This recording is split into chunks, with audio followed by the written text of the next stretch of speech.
तो इस चैप्टर में हमको दो स्टेट के बारे में पढ़ना था, एक था गैसियस स्टेट और दूसरा था लिक्विड स्टेट। गैसियस स्टेट का तो हो गया, अब लिक्विड स्टेट को शुरू करना है। लास्ट में हमने शायद लिक्विफिकेशन पढ़ा था, उसमें क्रिटिकल टेम्परेचर बताया था, क्रिटिकल वॉल्यूम बताया था और क्रिटिकल प्रेशर, ये तीनों टर्म्स मैंने आपको बताए थे। ठीक है, यहाँ से हमको लिक्विड के बारे में शुरू करना है। अब रही बात लिक्विड की, तो लिक्विड क्या होता है, ये कौन से प्रॉपर्टीज शो करेगा, वो शॉर्ट में हमने देख लिया था, इसलिए ज्यादा डीप में नहीं जाऊंगा। अकॉर्डिंग टू एनसीईआरटी इनके बारे में 3 बातें हमको पढ़नी है। एक होता है विस्कोसिटी, दूसरा जो रहेगा वो रहेगा सरफेस टेंशन, पहला जो है वो है वेपर प्रेशर,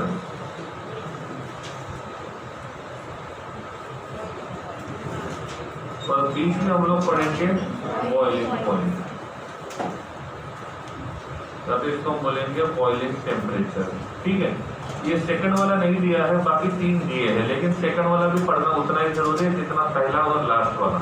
ठीक है, तो इनमें से ये दोनों आपको खुद ही पढ़ने हैं, इनके बारे में शॉर्ट नोट लिख लिए हैं, कैसे लिखना है वो मैं आपको बता दूंगा बाद में। 2 ही पॉइंट बताऊंगा, एक वेपर प्रेशर और दूसरा बॉइलिंग पॉइंट। ठीक है, क्या आपने कभी वेपर प्रेशर का नाम सुना है? वेपर प्रेशर, वेपर का नाम, प्रेशर का नाम, दोनों को कंबाइन कर देगा तो बन जाएगा वेपर प्रेशर, तो उसमें नया क्या है? ठीक है, तो पहले ये देखना पड़ेगा कि वेपर प्रेशर का मतलब क्या होता है। हमारे पास यहाँ पे एक कंटेनर है, इस कंटेनर में हमने थोड़ा सा वाटर डाल दिया और ये जो वाटर है ये लिक्विड स्टेट में है, लिक्विड स्टेट। if हम इस वाटर को हीट कर दें तो क्या होगा? ये जो लिक्विड वाला वाटर रहेगा वो वेपर में कन्वर्ट हो जाएगा, और जैसे ये वेपर में कन्वर्ट हो जाएगा तो ये एटमॉस्फेयर में चले जाएगा। क्यों? क्योंकि कंटेनर जो है वो ओपन है कि क्लोज है? तो वेपर प्रेशर का फिनोमेना हमको पढ़ना है, तो ओपन कंटेनर किसी काम का नहीं है, हमारे पास जो कंटेनर है वो कैसा होना चाहिए? क्लोज होना चाहिए। ठीक है, तो फिलहाल यहाँ पे हमने वाटर रखा है और इस वाटर का जो वॉल्यूम है ये V1 मान के चलते हैं। वॉल्यूम कितना है? V1। सही है, अब यहाँ पे हमने एक पिस्टन रख दिया है, मूविंग पिस्टन, इसको बोलते हैं friction less moving piston. Friction less moving piston की वजह से ये वाला कंटेनर अब ओपन रहेगा या क्लोज हो गया? क्लोज हो गया। फ्रिक्शन लेस का मतलब ऐसा होता है कि उसमें ज्यादा फ्रिक्शन नहीं रहेगा। आप यहाँ से थोड़ा सा प्रेशर बढ़ा दोगे तो वो ऊपर जाएगा, आप ऊपर से प्रेशर बढ़ाओगे तो वो नीचे आएगा। इसको हम बोलते हैं फ्रिक्शन लेस पिस्टन। ठीक है, कुछ डोज खोलने के लिए हमको ज्यादा एनर्जी लगानी पड़ती है, कुछ डोज को ओपन करने के लिए हमको कम एनर्जी लगानी पड़ती है। तो जहाँ पे कम एनर्जी लगानी पड़ेगी इसको हम बोल सकते हैं कि वो फ्रिक्शन लेस का काम करेंगे। ठीक है, तो यहाँ पे ये जो कंटेनर का जो लीड है उसको बोलेंगे, फिर जो पिस्टन है उसको बोलेंगे हम लोग फ्रिक्शन लेस पिस्टन। इनके मान के चलते हैं कि यहाँ पे ये जो कंटेनर है, इस कंटेनर में जो गैस है वो मतलब वाटर जो है वो लिक्विड स्टेट में है। जैसे हमने यहाँ पे ये मूविंग पिस्टन लगा दिया तो हो सकता है यहाँ पे कुछ गैसियस पार्टिकल होंगे, क्योंकि नॉर्मली हम किसी जार का कैप भी लगाते हैं तो उस जार के अंदर थोड़ा सा गैस तो होता है। अब वो गैसियस पार्टिकल क्या करेंगे? रैंडम मोशन में रहेंगे, और जब वो रैंडम मोशन में रहेंगे तो वो कोलिजन शो करेंगे किसके ऊपर? यहाँ पे कितने टाइप के कोलिजन पॉसिबल है? पहले या तो वो वॉल ऑफ कंटेनर के के ऊपर कोलाइड होगा, या तो वो मूविंग पिस्टन के सरफेस के ऊपर क्या होगा? प्रेशर अप्लाई करेगा, या तो वो कहाँ पे प्रेशर अप्लाई करेगा? वाटर के सरफेस के ऊपर। तो ये जो गैसियस पार्टिकल जो घूम रहे हैं ये 3 जगह पे प्रेशर प्रोड्यूस कर सकते हैं। कौन से? Surface of water, surface of container and surface of piston. तीनों के ऊपर वो प्रेशर को क्या करेंगे? एक्सर्ट करेंगे। इन केस मैं इन सभी पार्टिकल को यहाँ से निकाल देता हूँ तो क्या होगा? क्या होगा? मतलब इसको मैंने वैक्यूम बना दिया, यहाँ पे कोई भी गैसियस पार्टिकल नहीं है, तो क्या अब इनके वजह से कुछ प्रेशर रहेगा? मतलब यहाँ पे ये मान के चलते कि यहाँ पे कोई भी प्रेशर नहीं रहेगा। समझ में आ रहा है? अब धीरे धीरे हमने इसको हीट सप्लाई करना शुरू कर दिया। क्या सप्लाई करना शुरू कर दिया? हीट। अब हीट सप्लाई करने से क्या होगा? इस लिक्विड का टेम्परेचर बढ़ेगा, और जब लिक्विड का टेम्परेचर बढ़ेगा तो ये वाटर जो रहेगा, ये वाटर से क्या बन जाएगा? वेपर बन जाएगा। सही है? तो मान के चलते कि हमारे पास यहाँ पे जो वाटर है ये लिक्विड स्टेट में है, और जब वाटर को हम लोग हीट करेंगे, मतलब टेम्परेचर को सप्लाई करेंगे, तो ये वाटर जो रहेगा ये वेपर में कन्वर्ट होगा। इसको बोलेंगे वाटर वेपर। सही है? पहले हमने टेम्परेचर रखा था T1। टेम्परेचर कितना रखा था? T1। उस T1 टेम्परेचर पे गैस एक भी नहीं था, और पूरा का पूरा क्या था? लिक्विड था।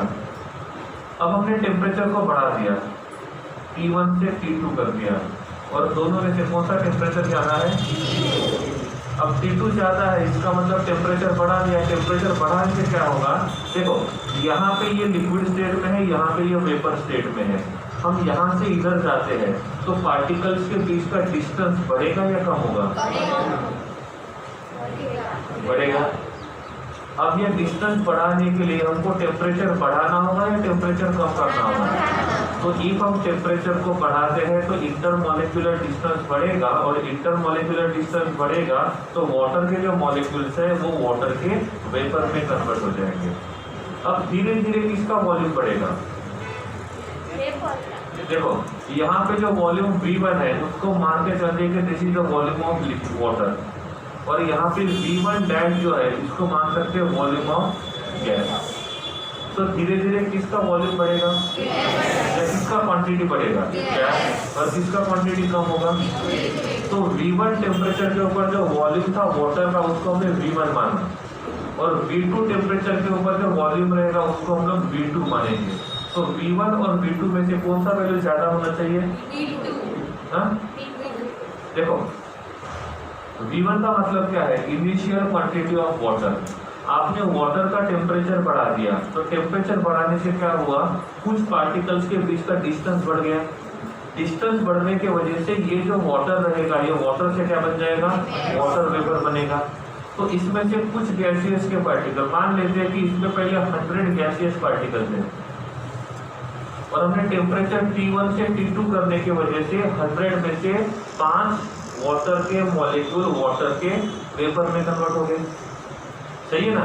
तो यहाँ पे वाटर का क्वांटिटी बढ़ेगा या कम होगा? कम होगा। तो इनिशियल जो वॉल्यूम था वाटर का वो कितना था? V1, और अभी जो वॉल्यूम रहेगा वो कितना रहेगा? V2। तो V1 और V2 में से ज्यादा कौन सा होगा? अरे वाटर मॉलिक्यूल कम हो रहा है ना, क्योंकि वाटर के जो पार्टिकल्स है वो किस में कन्वर्ट हो रहे हैं? वेपर में। तो हम दोनों को कंपेयर करेंगे तो V1 का क्वांटिटी ज्यादा रहेगा और V2 का क्वांटिटी कम रहेगा। सही है? तो मान के चलते कि यहाँ पे 2, 3, 4 पार्टिकल बढ़ गए, तो अब यहाँ पे टोटल 5 पार्टिकल है, तो यहाँ पे जो प्रेशर रहेगा वो कितने पार्टिकल की वजह से रहेगा? 5। सही है? तो हम यहाँ पे वेपर प्रेशर की बात करते हैं।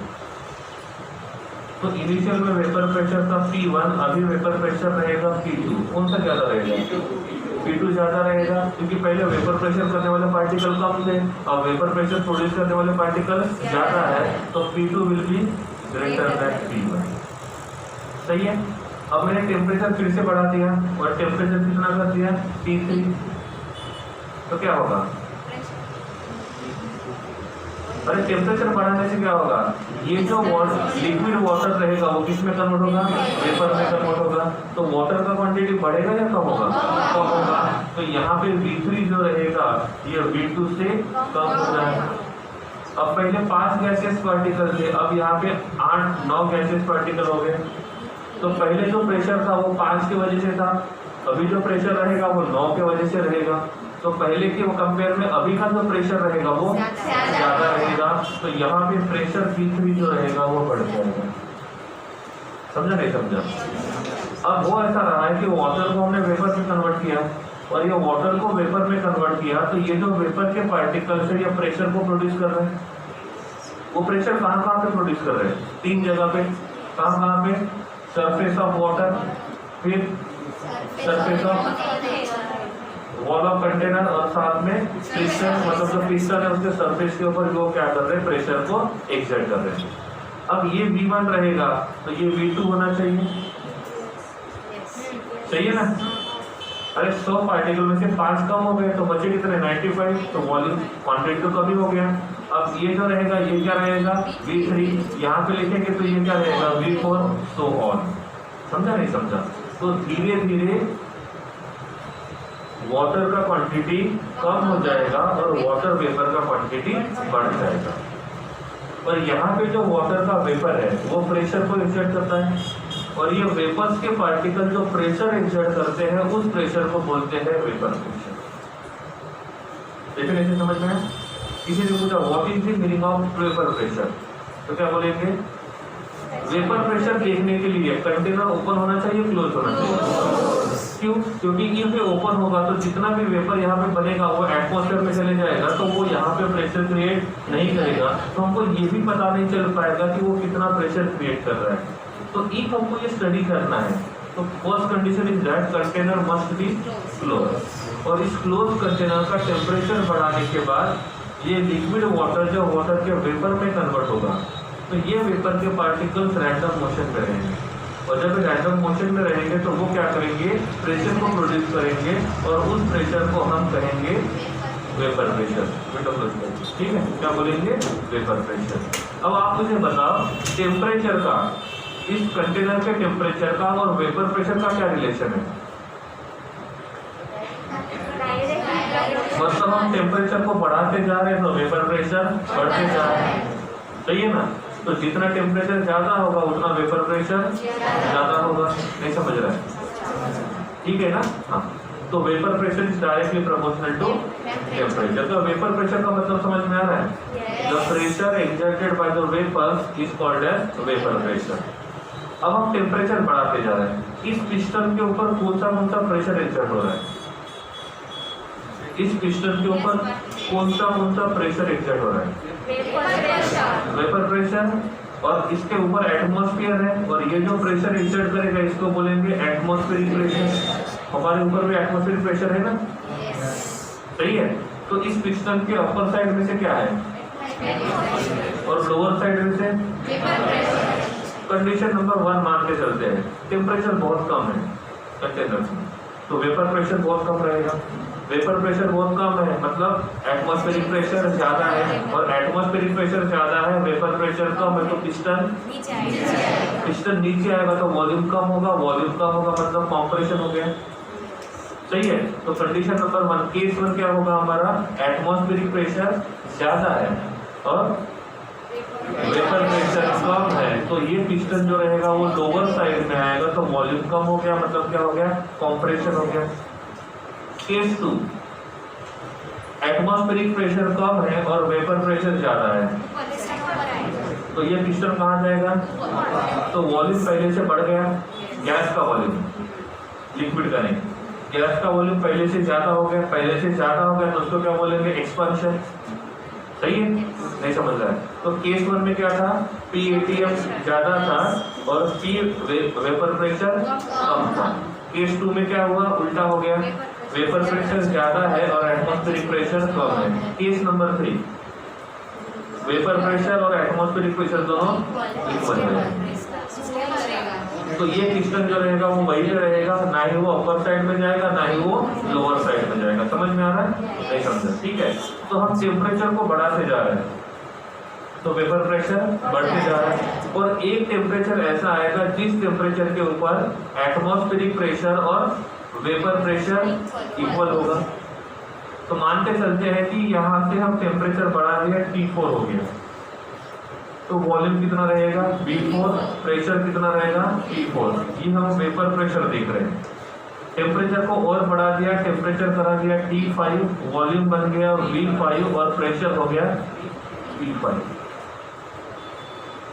अब अभी भी जो एटमॉस्फेरिक प्रेशर है उसको हम लोग P5 के साथ कंपेयर करते हैं, इसके साथ P5, तो PATM is less than P5। इसका मतलब एटमॉस्फेरिक प्रेशर कम है और वेपर प्रेशर ज्यादा है। हम P3 के साथ कंपेयर करते हैं तो P3 is less than P18, मतलब इस टेम्परेचर पे देखेंगे तो वेपर प्रेशर कम है और एटमॉस्फेरिक प्रेशर ज्यादा है। हम इस टेम्परेचर पे देखेंगे तो क्या हो रहा है, वेपर प्रेशर ज्यादा है और एटमॉस्फेरिक प्रेशर कम है। हम यहाँ पे देख रहे हैं तो P4 is equals to P18। तो अब मैंने आपको क्वेश्चन पूछा किस टेम्परेचर के ऊपर एटमॉस्फेरिक प्रेशर और वेपर प्रेशर दोनों सेम है, P4। नहीं समझा, ठीक है। तो जिस वेपर प्रेशर पे एटमॉस्फेरिक प्रेशर और वेपर प्रेशर दोनों इक्वल होते हैं वो कौन सा है, P4। तो जिस टेम्परेचर पे वेपर प्रेशर और एटमॉस्फेरिक प्रेशर सेम होता है उस टेम्परेचर को बोलते हैं बॉइलिंग टेम्परेचर। क्या बोलते हैं, हम बोलते हैं ना वाटर बॉइल हो गया तो बॉइलिंग टेम्परेचर 100 डिग्री सेल्सियस है। तो बॉइलिंग टेम्परेचर मतलब हमें कैसे पता चलेगा कि उसका बॉइलिंग हुआ कि नहीं हुआ, जब वो बुड़बुड़ करना शुरू करेगा तब। किसी ने पूछा बॉइल हुआ मतलब क्या हुआ, तो हर किसी का डेफिनेशन अलग अलग हो सकता है। किसी ने बोला हल्का सा पानी गर्म हो गया बॉइल, तो बोलता और गर्म कर देता हूं। तो हर किसी का डेफिनेशन अलग अलग हो सकता है।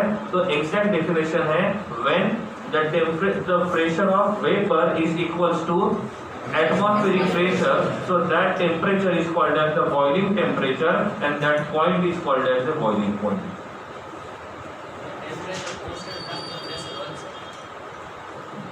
टेम्परेचर कांस्टेंट रखेंगे यहाँ पे तो नहीं,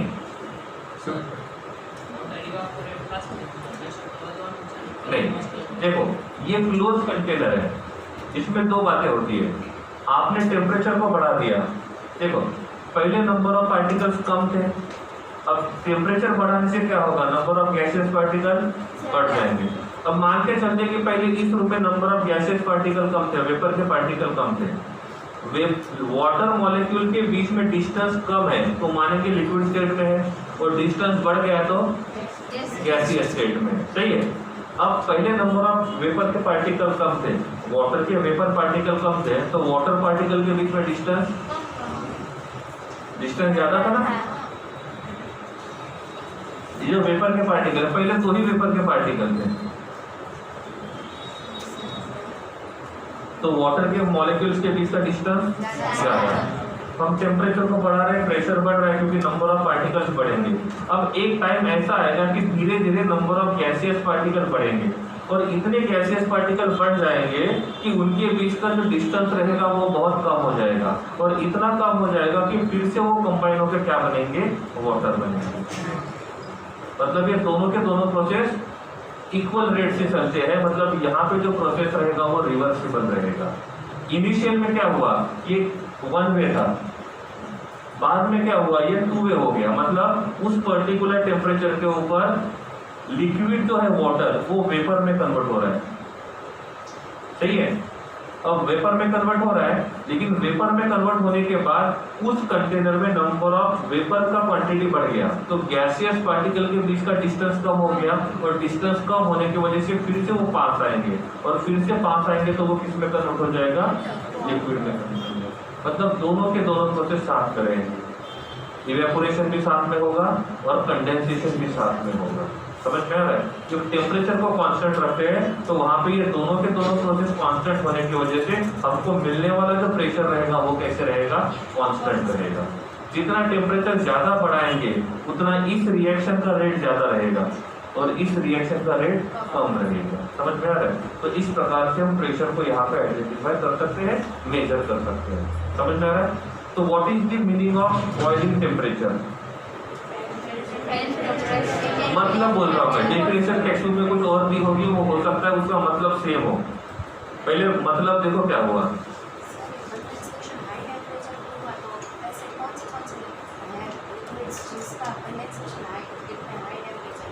हाई, जैसे वाटर की बात करते हैं हम लोग, तो वाटर जो है नॉर्मली लिक्विड स्टेट में होता है, तो उसको हम लोग हीट करते जाएंगे तो वो धीरे धीरे वेपर में कन्वर्ट हो जाएगा। तो ये जो मेथड है बॉइलिंग पॉइंट का, वो नॉर्मली हम लोग लिक्विड्स के लिए यूज करेंगे। आप एग्जांपल मान के चलते हैं कि बॉइलिंग टेम्परेचर ऑफ वाटर और boiling temperature of petrol, petrol जो होता है वो इजीली इवेपोरेट होता है, वो इजीली इवेपोरेट होगा मतलब आपको हीट देने की जरूरत ही नहीं है, तो वो नॉर्मल कंडीशन में भी क्या होता है वो इजीली इवेपोरेट होता है। तो उसका बॉइलिंग टेम्परेचर ज़्यादा रहेगा जिसका इंटरमोलिकुलर फोर्स ऑफ अट्रैक्शन ज़्यादा होगा। जो पेट्रोल होता है वो हाइड्रोकार्बन का बनता है और हाइड्रोकार्बन जो होते हैं ये नॉन पोलर होते हैं, ठीक है। अब नॉन पोलर है मतलब इनके बीच में फोर्स ऑफ अट्रैक्शन कौन सा रहेगा, इंड्यूस डायपोल, और ये वीकेस्ट फोर्स ऑफ अट्रैक्शन होता है और इसीलिए जो पेट्रोल होता है वो वोलेटाइल होता है, समझ आ रहा है। लेकिन जब वाटर की बात करेंगे तो वाटर में जो फोर्स ऑफ अट्रैक्शन होता है वो H बॉन्डिंग होता है और H बॉन्डिंग जो होता है वो स्ट्रॉन्गेस्ट फोर्स ऑफ अट्रैक्शन होता है और इसीलिए आपको वाटर को हीट करना है, वाटर को बॉईल करना है तो आपको ज्यादा हीट सप्लाई करना होगा, ठीक है। तो ये डिपेंड करता है कि उन पार्टिकल्स में उन मॉलिक्यूल्स के बीच का इंटरमॉलिक्यूलर फोर्स ऑफ अट्रैक्शन कितना ज्यादा है, जितना उनके बीच का इंटरमॉलिक्यूलर फोर्स ऑफ अट्रैक्शन ज्यादा होगा उतना ही बॉइलिंग टेम्परेचर ज्यादा होगा। तो इनिशियली ये डेफिनेशन था किसका, बॉइलिंग पॉइंट। मतलब समझ में आ गया क्या, मतलब पूछा मैंने कल जाके कि इसका मतलब बताओ तो क्या बोलोगे, the temperature at which vapour pressure equals to, ठीक है। अब सब लोग क्या करते थे, इसी मेथड को यूज करके बॉइलिंग टेम्परेचर या बॉइलिंग पॉइंट फाइंड करने का सोचते थे। अब देखो हम किसी चीज को मेजर करते हैं, मतलब मैंने क्या किया, इस पेन का वेट यहाँ पे मेजर किया, यहाँ से अहमदाबाद गया, वहां जाके फिर इस पेन का वेट मेजर किया, तो हमको ऐसी इंस्ट्रूमेंट यूज करनी होगी जो क्या करेगा, इसका वेट हमेशा सेम दिखाएगा। यहाँ पे वेट कुछ और आ रहा है, वहां पे वेट कुछ और आ रहा है, इसको लेकर मैं कुछ रिसर्च करता हूँ तो मेरे रिजल्ट कुछ और होंगे और सेम क्वांटिटी को वहां पे यूज करके वो एक्सपेरिमेंट करेगा तो उसके रिजल्ट कुछ ऐसा नहीं होना चाहिए, हर जगह इक्वालिटी होनी चाहिए। अब सेम प्रॉब्लम यहाँ पे क्रिएट हो रहा है क्योंकि बॉइलिंग पॉइंट का डेफिनेशन क्या था, पहला the temperature where vapour pressure equals to atmospheric pressure. अब अभी हम यहाँ पे हैं और अभी हम दूसरी कंडीशन में पानी में चले गए नीचे, तो दोनों में से हमारे ऊपर का प्रेशर ज्यादा कब रहेगा, क्योंकि पानी में जब रहेंगे तो हमारे ऊपर जो वाटर है उसकी वजह से भी प्रेशर रहेगा और उसके ऊपर जो एटमॉस्फेयर है उसकी वजह से भी प्रेशर रहेगा। तो हम इनडायरेक्टली ये मान सकते हैं कि हमारे ऊपर जो भी कुछ है उसकी वजह से हमारे बॉडी के ऊपर प्रेशर है, उसको हम लोग एटमॉस्फेरिक प्रेशर मान के चलते हैं। अब यहाँ पे 3 लोग हैं, एक ए यहाँ पे है, दूसरा बी यहाँ पे है और सी यहाँ पे है। तीनों ने वाटर को ही यूज किया और तीनों वाटर का बॉइलिंग टेम्परेचर मेजर कर रहे हैं। तो इन तीनों में से क्या तीनों के लिए वाटर का जो बॉइलिंग पॉइंट रहेगा वो सेम आएगा या डिफरेंट आएगा, सही है। किसका बॉइलिंग टेम्परेचर सबसे ज्यादा होना चाहिए, या तो सी या तो ये बीच वाला तो नहीं आ सकता, क्यों, क्योंकि ए के ऊपर जो एटमॉस्फेयर का रीजन है वो ज्यादा है, तो ए के ऊपर जो एटमॉस्फेरिक प्रेशर है वो ज्यादा है, तो इसको ज्यादा देर तक हीट करना होगा। लेकिन हम सी को कंपेयर करेंगे तो इसके ऊपर एटमॉस्फेयर का रीजन कम है, तो इसको कम हीट करना होगा, तो इसका बॉइलिंग टेम्परेचर कम होगा, इसका बॉइलिंग टेम्परेचर ज्यादा होगा।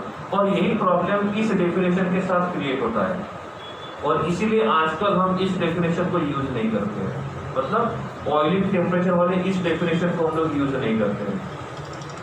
क्यों, क्योंकि ये बोलेगा वाटर का बॉइलिंग टेम्परेचर 99 है, ये मतलब 100 है, ये बोलेगा 99 है। इसको पूछा कैसे, तो देखो मैंने करके दिखाया, ये भी करके दिखाएगा, बात तो दोनों की सही है, लेकिन दोनों की रीडिंग अलग अलग है, तो हम कौन सी लिखें, दोनों के बीच में मतलब बी वाले की, तो ये वैरी हो सकता है। और इसीलिए इस बात को, इस प्रॉब्लम को सॉल्व करने के लिए बॉइलिंग टेम्परेचर के 2 डिफरेंट डेफिनेशन है, एक को बोलते हैं नॉर्मल बॉइलिंग पॉइंट और दूसरे को बोलते हैं स्टैंडर्ड बॉइलिंग पॉइंट।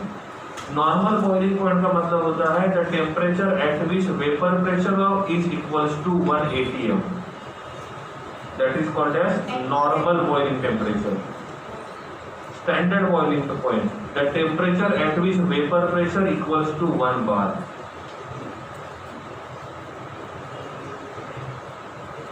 अब आपको वेपर प्रेशर मेजर करना है, मतलब प्रेशर मेजर करने के लिए 2 इंस्ट्रूमेंट आते हैं, एक आता है बैरोमीटर और दूसरा आता है मैनोमीटर। दोनों का काम क्या है, इसका काम होता है एटमॉस्फेरिक प्रेशर मेजर करना और इसका काम है गैस का प्रेशर मेजर करना। समझ में आ रहा है? तो हमने पहले से प्रेशर मेजर करके किया था, वो कितना था 1 atm और 1 बार। तो इफ हमने जो जिस लिक्विड को वेपोराइज किया है उसका जो वेपर प्रेशर है वो इक्वल्स टू 1 atm होता है, तो उसको बोलेंगे हम लोग नॉर्मल बॉइलिंग पॉइंट। और इफ उसका वेपर प्रेशर 1 बार होता है तो उसको बोलेंगे हम लोग स्टैंडर्ड बॉइलिंग टेम्परेचर। तो इसका डेफिनेशन क्या होगा? थोड़ा सा चेंज है। इसका क्या था? The temperature at which vapor pressure of a liquid is directly proportional, is equals to atmospheric pressure. इसका definition, the temperature at which vapor pressure is equals to 1 atm। और ये 1 बार।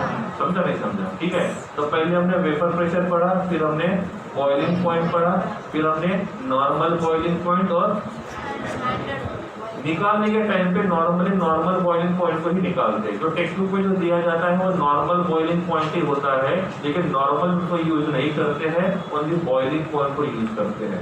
तो जब भी आपको किसी का बॉइलिंग पॉइंट दिया है तो आपको यही समझना है कि वो क्या होता है, नॉर्मल बॉइलिंग पॉइंट होता है। मतलब उसका प्रेशर जो रहेगा वो कितना होगा, 1 atm इक्वल होने के लिए जितना टेम्परेचर देना पड़ेगा, that is called boiling point. समझा नहीं समझा? ठीक है। तो टेक्स्ट बुक निकालो। Text book